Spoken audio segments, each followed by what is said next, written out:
Hello friends, good morning. Kamlesh teaching classes में आपका स्वागत है। आज की वीडियो में हम बात करेंगे प्रेजेंट इंडेफिनिट टेंस के सिंपल सेंटेंस के बारे में। ठीक है, जैसा कि हमने आपको बताया था कि टेंस की बड़ी वीडियो आपके सामने आएगी आपके यूट्यूब चैनल पर हमारे।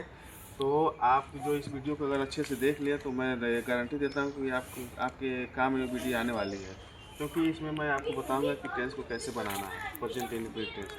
तो सबसे पहले हम क्लास को स्टार्ट करते हैं और इसके बाद जानते हैं कि प्रेजेंट इंडेफिनिट टेंस की जो पहचान है वो क्या है। तो जिन हिंदी वाक्यों के अंत में ता है, ती है, ठीक है, ते है, ते हो, ता हूँ आदि शब्द आते हैं उसको हम प्रेजेंट इंडेफिनिट टेंस कहते हैं। ठीक है, तो और जो होती है इसकी जो रूल है, इसको बनाना कैसे है उसके बारे में हम बात करेंगे। देखिए, इसका रूल है कि ही से इस टेंस का जब अनुवाद करते समय ही सी तथा सिंगुलर नंबर, यानी सिंगुलर नंबर का मतलब होता है एक वचन। एक वचन का मतलब होता है जिन शब्दों से एक व्यक्ति एक वस्तु का बोध होता है उसको हम सिंगुलर नंबर कहते हैं। जैसे मान लीजिए इस सिंगुलर नंबर के साथ हम क्या करेंगे, मुख्य क्रिया के अंत में यस या ई एस जोड़कर वाक्य हम बना देंगे। ठीक है, अब सवाल ये होता है कि हम कहाँ यस लगाएंगे और कहाँ ई एस लगाएंगे। अब बताएं कि स्वर 5 होते हैं, ए ई आई ओ यू। ठीक है, स्वर 5 होते हैं। स्वर 5 यानी कि जिस शब्द के अंत में क्या आएगा, कोई स्वर आएगा। जैसे मान लीजिए गो, वो क्या है, स्वर है। वो क्या है, स्वर है। तो इसमें क्या करेंगे कि अगर हमारा जो सिंगुलर नंबर है, जो हमारा कर्ता अगर एक वचन में रहेगा तो हमको टेंस बनाते समय क्या करना है कि इसमें हमको ई एस जोड़ना पड़ेगा। ठीक है, क्या जोड़ना पड़ेगा, ई एस जोड़ना पड़ेगा। और जिस शब्द के अंत में कोई व्यंजन आता है, ठीक, जैसे मान लीजिए R E A D, read, read माने पढ़ना होता है। अब इसमें क्या आ गया, व्यंजन आया। व्यंजन क्या है इसमें, डी, डी क्या है, कॉन्सोनेंट है। अगर इसमें हमको एक वचन के साथ अगर यस जोड़ना रहेगा तो ये अगर टेंस बनाते समय अगर इस शब्द के अंत में हमको क्या जोड़ना है, यस जोड़ना पड़ेगा। क्या जोड़ना पड़ेगा, यस जोड़ना पड़ेगा। तो समझ में आई बात कि जिस शब्द के अंत में कोई स्वर आएगा, इन पांचों में से कोई भी आएगा, और यच भी आता है। जैसे मान लीजिए यच की हम बात करें तो टीच होता है। क्या होता है, टीच मान होता है पढ़ाना। अगर हमारा कर्ता एक वचन में है तो इसका अनुवाद करते समय हम क्या करेंगे, इसमें भी हम ई एस जोड़ेंगे। क्या जोड़ेंगे, ई एस जोड़ेंगे, क्योंकि यच को भी इनडायरेक्टली हमको वावेल ही माना जाता है। ठीक है, तो आपको समझ में आया कि कहाँ पर यस और कहाँ यस लगाना है। जिस शब्द के अंत में कोई स्वर आएगा उसमें आप ई एस लगाएंगे, और जिस शब्द के अंत में कोई व्यंजन आएगा वहाँ पर आप यस लगाएंगे। ठीक है, और यच भी आता है, अगर जिस शब्द के अंत में यच आएगा वहाँ पर आप क्या लगाएंगे, ई एस लगाएंगे। ठीक है, ये बात क्लियर हो गई कि कहाँ यस और कहाँ यस लगाना है। तो ठीक है, हम आगे बढ़ते हैं। आगे बढ़ने के बाद अब जब देखिए, और यदि जो हमारा सब्जेक्ट है, ठीक है, प्लूरल नंबर यानी बहुवचन। बहुवचन की परिभाषा ये होती है कि जिन शब्दों से दो या दो से अधिक व्यक्तियों का बोध होता है उसको हम बहुवचन कहते हैं। ठीक है, जैसे मान लीजिए अब प्लूरल नंबर अगर हो, हमारा कर्ता अगर बहुवचन हो, तो मुख्य क्रिया के अंत में हमको यस या यस नहीं लगाना होता है। बात क्लियर हो गई। अगर कर्ता बहुवचन रहेगा तो हमको यस या यस नहीं लगाना है, और एक वचन रहेगा तो यस या यस लगाना है।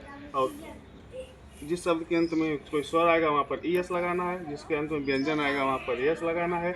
अगर यस भी आता है तो वहाँ पर भी यस ई एस लगाना है आपको। ठीक है, अब इसका देखिए, अब इसका जो सूत्र होता है, जो स्ट्रक्चर होता है बनाने का, ये सब्जेक्ट होता है। सब्जेक्ट, ये सब्जेक्ट मतलब होता है कर्ता। कर्ता कौन होता है, जो किसी कार्य को करने वाला होता है वही कर्ता होता है। ठीक है, अब देखो V1 यानी क्रिया की फर्स्ट फॉर्म। क्रिया की 3 रूप होता है, फर्स्ट सेकेंड थर्ड। जैसे गो है तो गो वेंट गॉन होता है, और उसका आईएनजी फार्म भी होता है, उसको हम चौथा फार्म करते हैं। ठीक है, अब बात करेंगे हम जो है V1, और V1 यानी फिर इसके बाद यस या यस है। यस या यस का मतलब होता है जो क्रिया होगी, क्रिया के अंत में हमको यस या यस जोड़ना है। ठीक है, अब बात करें ऑब्जेक्ट। ऑब्जेक्ट का मतलब क्या होता है, कर्म होता है। क्या होता है, कर्म होता है। कर्म का परिभाषा ये है कि सब्जेक्ट को जो काम दिया जाता है वही उसका ऑब्जेक्ट होता है, वही उसका कर्म होता है। और क्रिया की परिभाषा अगर टेंस की भाषा में हम पढ़े तो जिन शब्दों कर्ता के द्वारा जो काम होता है वही उसकी क्या होती है, क्रिया होती है। ठीक है, अब देखो अदर वर्ड का मतलब होता है अन्य शब्द। अन्य शब्द यानी इसको हम लास्ट में लिखते हैं। ठीक है, सबसे मेन चीज़ होती है टेंस बनाने का, वो होता है कि सूत्र को समझ लेना। सूत्र जिसके समझ में आ गया कि सब्जेक्ट क्या होता है, ऑब्जेक्ट क्या होता है, क्रिया क्या होती है, ठीक ना, वो टेंस बना लेगा। दूसरी चीज़, टेंस बनाने के लिए एक और महत्वपूर्ण चीज़ ये है कि आपको वर्ड मीनिंग याद होनी चाहिए। ठीक है, वर्ड मीनिंग याद रहेगी तो आप टेंस बना पाएंगे। उसके बाद सूत्र तैयार रहेगा तो आप टेंस बना पाएंगे, वरना नहीं बना पाएंगे। ठीक है, ये दो चीज़ें बहुत मोस्ट इंपॉर्टेंट है टेंस बनाने के लिए। ठीक है, और हमने यहाँ पे दो फार्मूला लिखा हुआ है, एक वचन यानी सिंगुलर नंबर के लिए, और दूसरा जो हमने लिखा है प्लूरल नंबर के। देखिए इसमें यस या ई एस है, और इसमें यस या यस नहीं, क्योंकि ये बहुवचन के लिए। ठीक है, अब हम बात, जैसे एग्जाम्पल हमने दिया हुआ है कि वह अपने दोस्तों के साथ मधुर गीत गाती है, तो वह मतलब देखिए अब इसको बनाएंगे। इसमें वह शब्द क्या है, वह शब्द आपका क्या है, सब्जेक्ट है। क्या है, सब्जेक्ट है। मतलब सूत्र में जो जो पहले लिखा होगा उसी को हम पहले लिखते हुए चले जाएंगे। ठीक है, लिखते हुए चले जाएंगे। इसके बाद आगे बढ़ेंगे। सब्जेक्ट बाद क्या है, V1 है। V1 अब देखिए क्रिया कौन सा शब्द है, तो गाती है। गाती है क्या है, क्रिया है, ठीक है। अब क्रिया हो गया, अब इसमें क्या करेंगे, CS जोड़ देंगे क्रिया में। ऑब्जेक्ट देखेंगे, ऑब्जेक्ट यानी कि ऑब्जेक्ट की परिभाषा हमने बताया कि सब्जेक्ट को जो काम दिया जाता है वही उसका ऑब्जेक्ट होता है। जैसे मान लीजिए यहाँ पर गीत है, गीत इसका क्या है, गीत आपका क्या है, इसमें कर्म है, कर्म यानी ऑब्जेक्ट है, ठीक है। अब इसको हम बनाएंगे, कैसे बनाना है देखिए। सबसे पहले क्या लिखा हुआ है सूत्र में, सब्जेक्ट। तो सब्जेक्ट कौन है, वह यानी कि सी हो गई, ठीक है, सी हो गया। अब देखो क्रिया दिया है V1 यानी कि जो गाती है वही आपका क्रिया, तो क्या होगा, सिंग हो गया। अब चूंकि जो हमारा जी है वो कॉन्सोनेंट है, व्यंजन है, तो हमने क्या किया, इसमें यस जोड़ दिया, ठीक है, यस जोड़ दिया। इसके बाद जो है हमने यस जोड़ने के बाद क्या किया कि यस जोड़ दिया। अब इसको ऑब्जेक्ट क्या है, गीत है। तो इसको जब हमने बनाया तो क्या हो गया, ये इसके पहले मधुर बीच में दे दिया तो हमने स्वीट लिख दिया। स्वीट मतलब होता है मधुर, ठीक। अब सिंग ए स्वीट सॉन्ग, अब देखो विथ हो गया, विथ हर फ्रेंड्स, ठीक है। तो यानी कि वो अपने दोस्तों के साथ गीत गाती, मधुर गीत गाती है, तो she sings a sweet song with her friends. अभी हम आपको एक चीज़ क्लियर कर देंगे कि अपना का साथ किसके साथ क्या प्रयोग होता है, ठीक है। तो ना, तो आप देखिए हम आपको एक चीज़ क्लियर कर देंगे कि अपना के साथ किसके साथ क्या प्रयोग है। तो हमने ये कॉलम बनाया, यहाँ पर लिख दिया अपना का प्रयोग, ठीक। अब देखिए, अब जैसे ही आ गया तो ही के साथ हम क्या करेंगे, हिट करेंगे, ठीक है। ये चूँकि ये आपका पुलिंग है यानी कि इसको मैस्कुलिन जेंडर कहते हैं, ठीक है। अगर मैस्कुलिन जेंडर होगा यानी कि पुलिंग होगा तो ही के साथ ही लगाएंगे। अगर किसी व्यक्ति का नाम आ गया, जैसे क्या हो गया, मोहन आ गया, मोहन है, तभी आप क्या, मोहन अपने दोस्तों के साथ बाजार जाता है, तभी आप क्या लगाएंगे, यहाँ पे हीज लगाएंगे, ठीक है।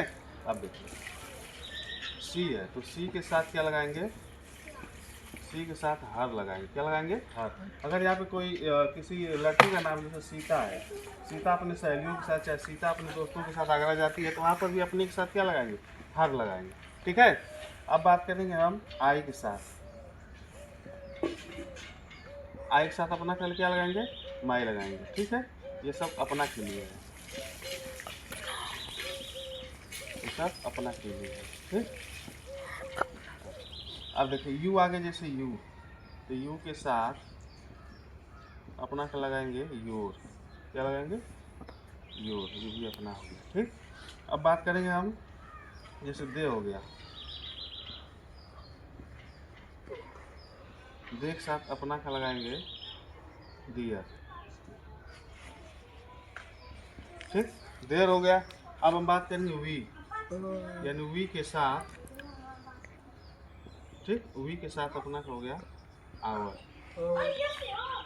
ठीक भैया। अब देखिए आइए आपको हमने एक चीज़ क्लियर कर दिया ताकि ये आपको बाद में सोचना ना पड़े कि अपने के साथ क्या लगाएंगे, वी के साथ अपना का क्या लगाएंगे, दे के साथ अपना का क्या लगाएंगे, इसलिए हमने ये चीज़ आपको पहले क्लियर कर दिया। टेंस के लिए ये भी महत्वपूर्ण चीज़ है, ठीक है। तो ये हो गया, ही के साथ अपना का हिज लगाएंगे, सी के साथ अपना का हर लगाएंगे, और आई के साथ अपना का माई लगाएंगे, यू के साथ अपना का योर लगाएंगे, और दे के साथ अपना का देयर लगाएंगे, और वी के साथ आवर लगाएंगे, ठीक है। ये चीज़ें आप याद करेंगे, ये भी बहुत ज़रूरी चीज़ है याद करने के लिए, ठीक है। और अभी आगे चीज़ मैं आपको बताता हूँ एक मिनट। अब जैसे हम आपको बताए थे कि अभी बहुवचन का एक एग्जांपल देता हूँ मैं आपको। सिंगुलर नंबर का एग्जांपल तो आपने देख ही लिया। जैसे मान लीजिए वे, अपना पाठ याद करते हैं।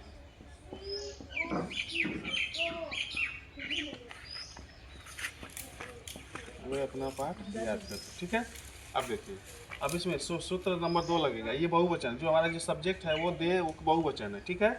इसमें देखिए ये आपका कर्ता है, ये आपका कर्म है, और याद करना यानी कि आपको क्या है,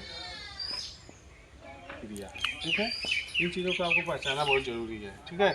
और सभी लोग इसी में मार खा जाते हैं, टेंस की सेटिंग करने में मार खा जाते हैं कि कौन क्या लगाना, कौन कहाँ लगाना है, ठीक।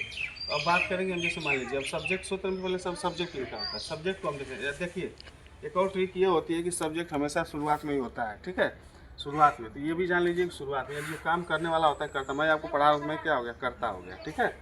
अच्छा अब देखिए वे की अंग्रेजी यहाँ पर हमने लिख दिया दे, ठीक। अब सूत्र में आगे बढ़ेंगे तो दे, अब सूत्र में आगे जब बढ़ेंगे तो लिखा होगा वहाँ पर क्रिया, क्रिया क्या है, याद करना। ठीक, तो याद करना की अंग्रेजी क्या होगी, लर्न होगी। ठीक, अब चूंकि हमारा जो सब्जेक्ट है वो बहुवचन में है तो हमको यस से यस नहीं जोड़ना क्रिया में। ठीक है, क्योंकि सब्जेक्ट हमारा बहुवचन में है।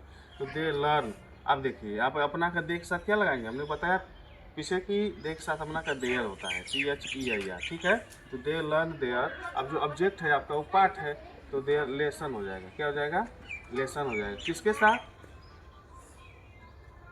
सॉरी गलती हो गई, एक मिनट। चलो दे सब्जेक्ट हो गया, तो दे लर्न आपका ऑब्जेक्ट हो गया, और अपना का यहाँ पर हमें लगा दिया THEIR, their, THEIR, they learn their lesson. ठीक, ये आपका सब्जेक्ट यानी कि प्लूरल नंबर वाला एग्जाम्पल है। ठीक है, तो अब अभी आगे की वीडियो में जो है आपको बहुत सारी चीज़ें बताएंगे। ये तो था प्रेजेंट इंडेफिनिट टेंस का सिंपल सेंटेंस। ठीक है, सिंपल सेंटेंस अभी आपके सामने अगली वीडियो में नेगेटिव आएगा, इंट्रोगेटिव आएगा, इंट्रोगेटिव प्लस नेगेटिव आएगा। तब तक के लिए आप जो है चैनल को सब्सक्राइब करें ताकि आगे की वीडियो आपको मिलती रहे। मैं गारंटी देता हूँ कि इस वीडियो में चाहिए, इस वीडियो को देखने के बाद आपका टेंस बहुत ईजी हो जाएगा। ठीक है, धन्यवाद।